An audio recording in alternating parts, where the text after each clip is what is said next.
이제 여름도 막바지에 있는 것 같아요. 이번 주간도 좀 더울 거라고 그래요. 우리 더울수록 더 뜨겁게 합시다. 마음을 더 열정을 갖고 매사에 감사하며 정말로 맛있는 생활, 밥도 맛있고 하는 일도 뭐든지 맛이 나고 하는 그러한 즐거운 삶이 됐으면 좋겠습니다. 어떤 사람이 열심히 일하다가 피곤해서 산골짜기에 가서 좀 쉬겠다고 강원도 어디 구석에 가서 며칠을 유하게 되었습니다. 근데 산골짜기에 이 몸은 쉬고 있어도 쉬는 게 아니에요. 왜요? 혼자서 이렇게 그 펜션 같은 데 빌려가지고 이렇게 산을 보면서 앞날이 걱정이 되는 거예요. 앞으로 사업은 어떻게 할까? 누구를 만나야 되나? 또 어떻게 해야 되나? 이러한 생각에 잠겨가지고 자기가 있는 산과 숲의 그 아름다움을 느끼지를 못한다면 과연 쉬는 걸까요? 이 사람이 쉬러 간 겁니까? 제가 메도데일 파크를 가끔 가잖아요. 그러면 얼마나 좋습니까? 거기 갔다 온 분들은 참 내려가면 바닷가도 있고 그런 울창한 숲을 내려갔다 올라오는 그 기분이 너무너무 좋다고들 이야기를 합니다. 저도 이렇게 메도데일 파크를 거닐 때에 앞날이 이렇게 생각나는 적이 있습니다. 앞으로 어떻게 해야지? 어떻게 하면 좋을까? 미래에 대한 걱정으로 내가 지금 어디쯤 와 있는지를 잊어버리는 거예요. 그 운동 효과가 있겠습니까? 그 숲속을 지금 거닐고 있어도 앞날에 대한 생각에만 잠겨 있다라고 하면 내가 보고 있는 숲도 못 볼 것이요, 산도 못 볼 것이요, 또한 놀라운 하나님이 주신 자연의 세계도 못 바라볼 것입니다. 운동 하나만을 깨달은 사실은 그냥 지금 현재를 즐기는 지혜가 있어야 된다는 겁니다. 나무를 보고 숲과 하늘을 보고 음미를 하는 것입니다. 그 자체로 시간을 보내면 얼마나 좋겠습니까? 밥을 먹어도요, 다른 생각하면 밥맛이 납니까? 밥을 이렇게 반찬도 좋고 맛있게 먹어야 되는데 자꾸 걱정이 되는 거예요. 내일 뭐 하지? 또 이 문제를 어떻게 풀지? 하나하나 그것을 생각하면 밥이 입으로 들어가는지 코로 들어가는지 모를 때가 많이 있잖아요. 밥맛이 없는 것입니다. 너무 미래에 앞으로의 목표에만 초점을 맞추게 되면 현재를 못 사는 인생을 살게 됩니다. 제가 중학교 때요, 키가 작아가지고, 언제 고등학교 되나. 고등학생 될 날만을 기다리는 거예요. 고등학생 딱 되니까, 이거 이제 대학 들어가야지. 대학 생각만 하는 거예요. 그러다가 이제 군대를 갔어요. 군대, 이 힘든 군대, 이거 언제 제대하나. 그 생각만 하고 있는 거예요. 꼬박 33개월을 했어요. 하루하루가 참 힘들었습니다. 하루하루가 생각에 잠겨 있는데 그것이 뭐냐 하면 며칠 남았다, 몇 개월 남았다. 뭐 평생 군대에 있을 줄 알았죠. 근데 어느덧 시간이 지나가지고 제대를 했죠. 이제 제가 나이를 먹고 40이 넘고 쭉 생활하는 가운데 이제는 과거에 내가 이랬었으며 과거에 자꾸 집착하는 거예요. 과거에 내가 그걸 왜 못했을까? 현재의 불만족스러운 삶을 살고 있는 나 자신의 모습을 발견할 수 있었습니다. 어떤 분은 과거에 너무너무 집착합니다. 그때가 좋았지. 그때 왜 그랬지? 내가 왜 그런 실수를 했지? 내가 이렇게 좀 살아왔었으면. 이러한 사람이나 미래에 대해 너무 집착해 있는 사람이나 어때요? 현재를 못 살고 있는 거예요. 전도서 7장 10절에 우리 주님께서 말씀합니다. 옛날이 오늘보다 나은 것이 어찌미냐 하지 말라. 이렇게 묻는 것이 지혜가 아니니라. 과거 회상하고 추억하던 것이 얼마나 아름다울 때가 있습니까? 또 좋을 때도 있죠. 미래 목표를 생각하고 미래에 대해서 구상하고 얼마나 중요합니까? 또 우리에게 힘을 주잖아요. 그러나 과거는 과거일 뿐이죠. 미래는 미래일 뿐입니다. 존재하지 않는 시간입니다. 과거, 미래를 생각하는 것도 중요하지만 현재를 살아가는 것보다 중요하지 않습니다. 현재를 못 사는 사람들이 있습니다. 그러한 사람들은 미래 그 시간이 와도 그 시간에 제대로 살지를 못해요. 그저 과거 미래만 생각하고 사는 사람은 존재하는 시간이 없어요. 왜? 늘 앞으로의 생각, 과거 생각만 하니까 지금 이 시간은 없는 거예요, 그 사람에게는. 그런 사람들이 있어요. 그 생각의 잡념에 이렇게 잠겨 있는 사람이. 그럼 친한 사람이 와서 인사를 해도 못 알아보더라고요. 그런 사람 보셨나요? 뭐가 이렇게 바쁘게 생각하고 뭐에 이렇게 몰두해 있는지 아는 사람이 지나가도 인사를 못 합니다. 어이 하고 이렇게 좀 탁탁 치면 자네 왔어? 그러고 그때서야 인사하잖아요. 그런 사람들 있잖아요. 현재를 못 사는 거예요. 어떤 사람은 이렇게 이야기합니다. 그래도 미래의 희망이 현재를 살게 하고 극복하게 하지 않습니까?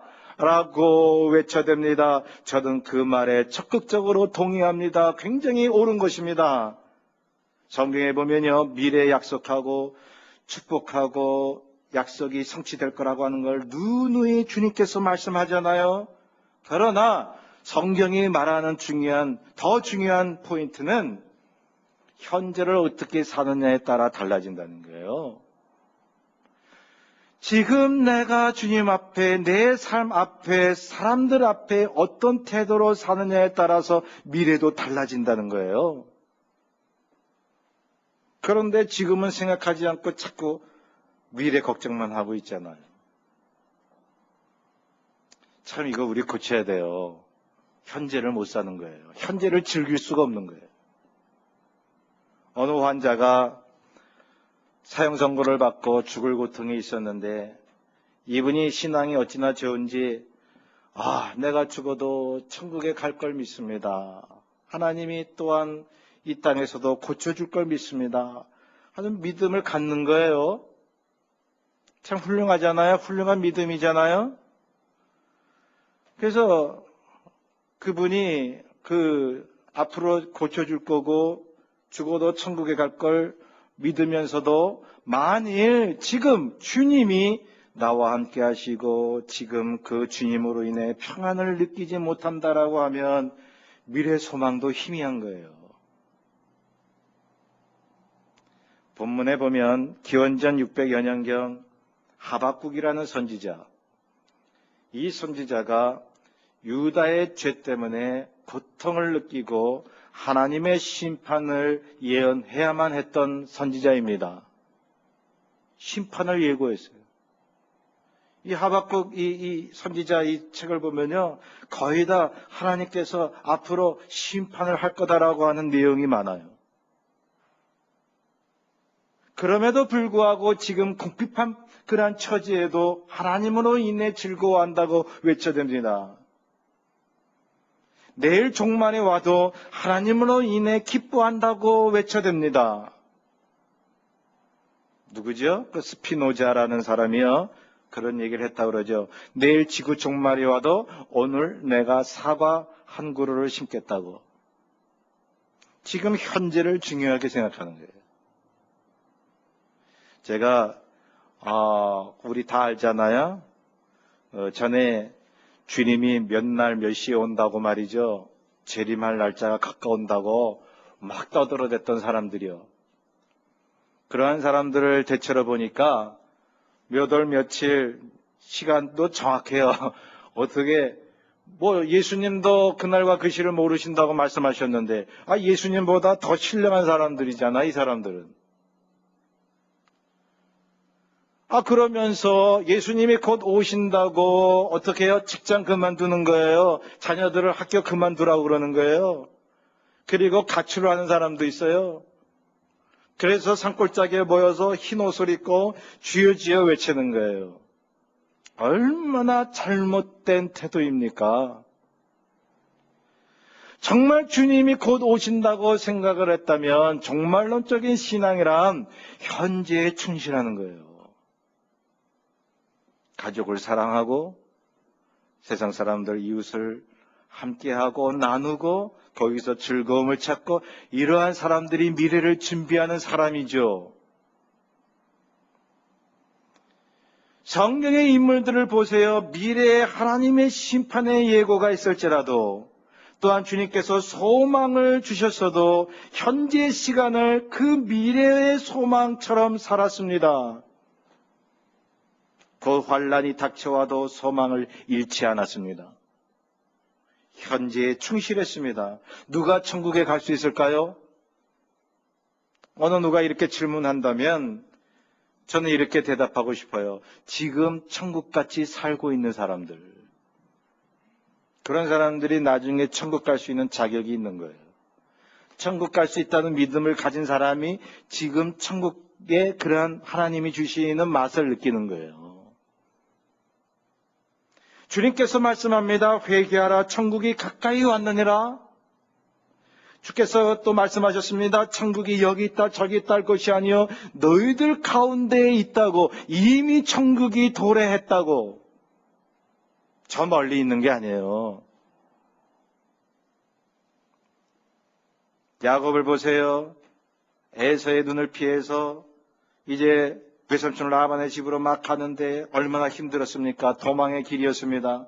근데 베델이라는 지역에서 꿈에서 하나님을 만납니다. 하나님의 음성을 듣습니다. 그 야곱은 이렇게 이야기합니다. 하나님이 과연 여기 계시거늘.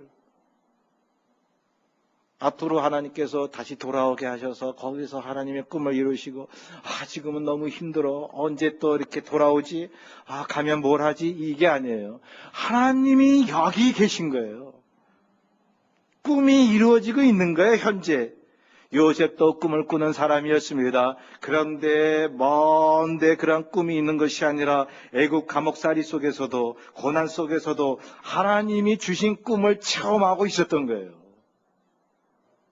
다윗도 고난당한 사람이었습니다. 그런데 하루하루 어떻게 해요? 하나님 만나고 하나님의 성령 속에 주옥같은 시편을 기록하잖아요. 하나님을 만나고 있는 거예요. 바울도 천국을 사모했습니다. 하나님의 그 나라를 꿈꾸었죠. 빌립보서 1장 23절에 이렇게 말하고 있는 거예요. 그리스도께 가는 것이 더욱 좋으나. 예수님이 하나님 보좌 우편에 앉아 계시잖아요. 그리로 가는 게 더욱 좋다는 거예요. 그럼에도 불구하고 내가 육신에 거하는 것이 사람에게 더 유익하니라. 천국은 사모하면서도 이 땅의 삶을 더 중요시 여긴 거예요. 현재의 시간에 주님을 만나고자 한 거예요. 신앙이 있었던 사람들은요. 주여 미래 하나님 어떻게 하시겠지? 어떻게 될 거야? 어떻게 될 거야? 이러면서 마냥 그렇게 살면서 현재 내가 현재를 어떻게 이거 이기나? 이걸 어떻게 언제 지나가나? 이랬던 사람들이 아니에요. 지금이에요. 지금 하나님 만나는 거예요. 사도행전 1장 11절에 보니까 주님께서 부활하신 뒤에 하늘로 올리우실 때에 많은 사람들이 그 올리우시는 주님을 바라보고 있었습니다. 그때 옆에서 흰옷 입은 두 사람이 외쳐댑니다. 어찌하여 서서 하늘을 쳐다보느냐? 하늘로 올리우신 이 예수는 올라가셨음 그대로 오시리라. 왜 하늘만 쳐다보고 있느냐? 지금 이 현재의 삶, 하나님께서 보라는 거예요. 올리신 주님도 바라보고 있지만 그것만 쳐다보지 말고 지금 현재의 삶을 바라보는 거예요. 하나님의 나라의 그 의미는요, 주님께서 약속하신 것은 성령이 임한 곳에 천국이 임했다는 거예요. 제가 한국에서 10년 동안 목회했던 교회에 김종채 장로님이라는 분이 계셨죠. 그분은 제가 부임하자마자 대장암으로 사경을 헤매고 있었습니다. 대장암 세포가 이미 등 뒤로 다 퍼져가지고 뼈만 앙상한 거예요. 그래서 이 항암제인가 마약 비슷한 이 약을 가슴에 달고 다녔어요. 그분은 주일날 빠질 수가 없어서 그 아픈 몸에도 교회에 와서 주님을 찬양하는데 몰골은 참으로 피골이 상접하고 힘은 없어 보이고 쓰러질 것 같은 그러한 상황 속에서 주님 앞에 찬송을 하는데 그 마른 얼굴이요, 마치 부활하신 예수님의 얼굴을 보는 듯했어요. 급기야 그분은 몸이 너무나 고통스러워서 교회를 못 오게 되었습니다. 제가 여러 차례 신방을 하게 되었습니다. 그분을 위해서 기도하는데 기도하고 나서 그 장로님이요, 저한테 내가 조만간 언제 죽더라도 죽는데 근데 지금 이 시간 얼마나 마음이 감사하고 기쁜지요. 목사님, 나 지금 천국 빨리 데려다 주십시오. 그런 마음도 솔직히 있지만 지금 이 시간 주님과 함께하니 너무너무 기뻐요. 급기야 그분이 중환자실에 들어갔죠. 제가 그 중환자실 앞에서 기도를 했습니다. 주님, 이 고통을 느끼지 못하게 해 주옵소서. 김 장로님을 편히 데려가 주시옵소서. 막 기도를 하는데요, 안에 있던 간호사가 보호자 들어오십시오라고 해서 들어갔습니다. 깜짝 놀랐습니다. 마치 앙상한 그 뼈만 이렇게 누워 있는 것 같은데요, 막 너무 아파가지고 막 좌로 우로 막 뒹구르는 거예요. 이분이 막 소리를 지르면서 얼마나 아픈지. 간호사가 진통제 주사 놔줘도 소용이 없어요. 그래서 제가 외쳤습니다. 장로님, 내 말 들으십니까? 나 알아보시겠습니까? 죄송하죠. 막 아프다고 막 외쳐대시는데, 그런데 그분은 고개를 끄덕끄덕 하는 것이었습니다. 목사님, 걱정하지 마십시오. 나 지금 천국에 있습니다. 그러면서 조용히 눈을 감으셨습니다. 유다 민족이 하나님 앞에 범죄하여 패망전에 어두움의 그림자가 드리우고 있었습니다. 이러한 상황에서 하박국은 너무나 괴로웠습니다. 하박국서를 읽어보시면 자기의 죄가 아니요 동족의 죄로 인하여 이제 바벨론이라는 그러한 민족을 통해서 하나님이 이 민족을 치시라는 그러한 예언을 해야만 했던 이 선지자의 마음은 얼마나 괴로웠을까요? 이러한 상황에서 하박국이 외쳤던 이 내용을 다시 한번 우리는 되새겨야 합니다. 하나님을 인하여 즐거워하고 기뻐한다고. 지금 구원이 이루어진 거예요. 이미 구원해 주신 걸 알기에 즐거워하는 거예요. 우리는 성경을 보나 개인적인 역사나 민족의 역사를 보면 반드시 미래의 소망도 믿어야 되지만 미래의 고난도 믿어야 돼요. 하나님께서 크리스천들도요, 마냥 문제없이 그냥 산다고 그렇게 약속하지 않으셨어요. 그런데 크리스천들에게 중요한 것은 미래의 소망도 바라보지만 미래에 내게 어떤 문제와 고난이 닥쳐도 현재를 즐겁게 살 수 있는 사람입니다. 미리 앞당겨서 미래를 살지 않아요. 미래의 소망을 안고 미래를 살듯이 현재를 사는 경우는 있지만 미래의 아픔을 앞당겨서 지금 아파하지는 않는다 이 말입니다. 현재를 주 안에서 즐길 수 있는 사람은 과거와 미래의 시간이 그 사람 앞에 종이 되어버리는 거예요. 무릎을 꿇어버리는 거예요. 오늘날 지구의 암흑의 징조나 인류의 미래가 불투명하다고 합니다. 그러나 우리는 이렇게 믿어야 됩니다. 그리스도 안에서 기뻐하라. 왜? 그가 이미 우리를 구원하셨다. 구원하실 거라는 게 아니에요. 미래형이 아니에요. 이미 구원하신 거예요. 과거지사예요. 이미 하나님 자녀가 된 거예요. 예수 믿으면 이미 영생이 주어진 거예요. 제발 과거 미래는 지금 존재하지 않으니까 현재에 충실해야 우리는 즐겁게 살 수 있습니다. 지금 나와 말하고 있는 사람, 친구나 가족, 나의 조건들에 감사하세요. 그 순간순간 위에서 즐겁게 여기세요. 귀히 여기세요. 그러면 그게 미래가 되는 거예요. 좋지 못했던 상황도 변해버리는 거예요. 내가 미래를 이렇게 살고 싶다, 이것이 원이다라고 생각하신다면 지금은 그렇게 사세요. 그럼 미래에 그렇게 다가옵니다. 본문 다시 보시면 무화과 나무가 무성치 못하고 포도나무에 열매가 없고 감람나무에 소출이 없고 밭에 식물이 없고 우리의 양이 없고 외양간에 소가 없을지라도 나는 여호와를 인하여 즐거워하며 나의 구원의 하나님을 인하여 기뻐하리로다. 기뻐하리로다. 여기에 미래형으로 써져 있어도 지금 그렇게 살겠다는 신앙의 다짐이에요. 그죠? 미래형이라고 앞으로만 그렇게 살겠다가 아니라 지금 그렇게 살겠노라는 이 하박국 선지자의 각오요, 그 동족들에게 보여주는 신앙의 이그젬플이죠. 우리는 과연 옆 사람들에게 이그젬플이 되고 있습니까? 소망을 잃고 어려움 속에 사는 사람도 내가 현재 지금 즐겁게 사는 나의 모습을 보고 소망을 얻게 하고 있습니까? 아니면 즐겁게 사는 사람 앞에도 나로 인해서 소망을 떨어뜨립니까? 미래의 약속을 믿는 사람만이 지금 이 시간 하나님을 만날 수 있는 것입니다. 어떻게 많은 문제와 열악한 환경 속에서도 즐겁게 살 수 있나요? 어떻게 그럴 수가 있나요?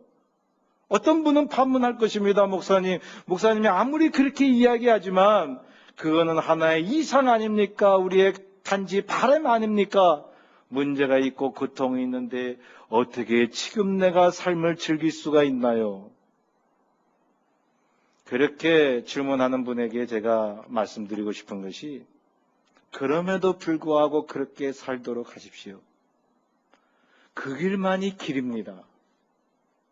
그러기 위해서는 주님 앞에 바싹 다가가고 기도하고 믿음을 가지십시오. 믿음이 없으면 달라고 간구하고 그렇게 말씀으로 충만할 수 있도록 노력하며 사십시오. 쉽지 않을지라도 그렇게 하십시오. 하나님은 무화과 나무나 포도나무나 감람나무나 밭이나 우리와 예양간이나 모든 것들의 주인이십니다. 그렇지 않겠어요? 하다못해 지나가는 쥐나 개미라도 말이죠. 하나님이 그 생명을 주관하시는데, 주님께서 말씀하셨잖아요. 날아가는 새도 먹이신다고, 들에 백합화도 입히신다고. 그런 미물들도 하나님이 입히시고 보살피신다는데, 내가 하나님의 자녀라고 고백하면서 늘 먹고 사는 것에 고민하고 걱정한다는 거예요. 이런 다가정책이 어디 있습니까? 이런 말도 안 되는 생각이 어디 있습니까? 우리가 주님 믿으면서 걱정하고 근심하는 거요, 정상이 아니에요. 정상이 아닌데 그 비정상적인 삶을 늘 살고 있다는 거예요. 저나 여러분이나. 자, 모든 것의 주인은 우리 주님이심을 내가 늘 고백한다면, 내게 돈이 한 푼 없더라도 말이죠. 내일 살 돈이 없을지라도 말이죠. 지금 내가 거할 그러한 방 한 칸도 없을지라도 말이죠. 모든 돈의 주인이고 모든 그런 집의 주인이고 모든 만물의 주인이 내 아버지임을 믿고 찬송하고 감사한다면요, 걱정이 없는 거예요. 염려가 없잖아요. 그래서 한번 생각으로, 논리로, 이성으로 판단해 보세요. 수학 공식으로 한번 그렇게 해서라도 해보세요. 예? 이것이 이렇게 되니까 이렇게 된다. A가 이렇게 B가 되니까 이게 C가 된다. 그렇게라도 하나님 믿어보세요. 모든 만물은 누가 분명히 지으신 거야. 그거는 내가 아무리 생각해도 하나님은 계셔. 그 하나님이 예수를 보내셨대. 예수를 보낼 정도로 나를 사랑하신대. 나를 하나님의 자녀로 만드셨대. 그런데 하나님은 모든 것의 주인이셔. 그렇다면 내가 어떻게 결론적으로 걱정할 이유 없잖아. 주님 생각할 때 논리적으로 생각해 보세요. 출애굽기 4장에 보면요, 하나님이 모세를 불러다가 어떻게 해요? 떨기나무 앞에서 다시 애굽으로 돌아가라. 그리고 히브리 백성, 나의 백성들을 구원하라 했을 때 모세가 뭐라고 얘기했죠? 내가 혀가 둔합니다. 입이 뻣뻣하고 혀가 둔하여 그 애굽 사람들을 설득할 능력이 없습니다. 근데 하나님이 가라. 그래도 가라. 내가 너와 함께 함이니라. 계속 모세가 계속 걱정하는 거예요. 그랬더니 하나님이 노를 바라셨더라. 하나님이 분노하실 때가 있어요. 왜요? 하나님이 함께 한다는데 그걸 못 믿는 거예요. 혀가 두네? 그래서 출애굽기 4장 11절에서 12절에 보면 누가 사람의 입을 지었느냐, 누가 벙어리나 귀머거리나 눈 밝은 자나 소경이 되게 하였느냐, 나 여호와가 아니뇨. 이제 가라. 하나님이 대책 없이 가라고 하시겠나? 하나님이 대책 없이 여러분들을 하나님의 자녀로 만드셨겠나? 포인트는 이거예요. 모세의 혀가 아무리 둔해도 그 혀를 만드신 하나님만 계시면 게임은 끝나는 거예요. 문제가 되질 않는 거예요. 건강이 없습니까? 몸이 아픕니까? 그러면 우리의 모든 세포를 주관하시고 우리의 몸을 다 아시는 그 주님이 나의 생명의 아버지시라면 문제는 끝나버리는 거예요. 하나님이 그걸 만드셨어요. 하나님이 죄를 잘 알고 계셔요. 우리가 삶을 사는 동안에 문제가 많습니까? 문제가 많은 것은 당연합니다. 시험이 오거들랑 이상히 여기지 말라고 주께서 말씀합니다. 이 고통스러운 세상을 살아나가노라면 왜 문제가 없겠습니까? 나 문제 없다라고 하는 사람은 문제를 발견할 수 있어야 돼요. 문제는 분명히 있어요. 문제가 많은가요? 그런데 중요한 사실이 하나 있습니다. 주님만 계시면 아무것도 아닌 거예요. 그래서요, 문제가 없다라고 하는 사람은요, 두 부류 중에 한 사람이에요. 하나는 정말 자기의 문제를 인식하지 못하는 사람. 또 한 사람은 주님이 나와 함께 하시기에 문제가 있어도 문제로 보이지 않는 사람이요, 신앙인입니다. 이것만 알면 염려가 없죠. 평안이 있습니다. 즐거움이 있습니다. 인생은 그래서 우리 주님께서 왜 주셨나요? 즐기라고 주신 거예요. 즐기라고. 하나님은 우리에게 목숨과 생명을 주신 것은 고난을 위해 놨다고는 말씀하셨지만 하나님이 계시다. 고난에도 불구하고 문제가 있음에도 불구하고 하나님이 함께하지 않느냐 이 말이에요. 그러니까 즐기라는 거. 여기 보세요. 즐거워할지로다 그랬잖아요. 여호와를 인하여 즐거워하며. 밥을 먹는 것도 즐기라는 거예요. 밥을 먹는데요, 내가 서두에 말씀드렸듯이 밥을 하나 맛을 그 밥 자체는 맛이 그렇게 없잖아요. 무슨 특별한 맛이 없잖아요. 근데 밥알도요, 하나 먹으면, 음미해서 먹으면요, 맛을 느껴요.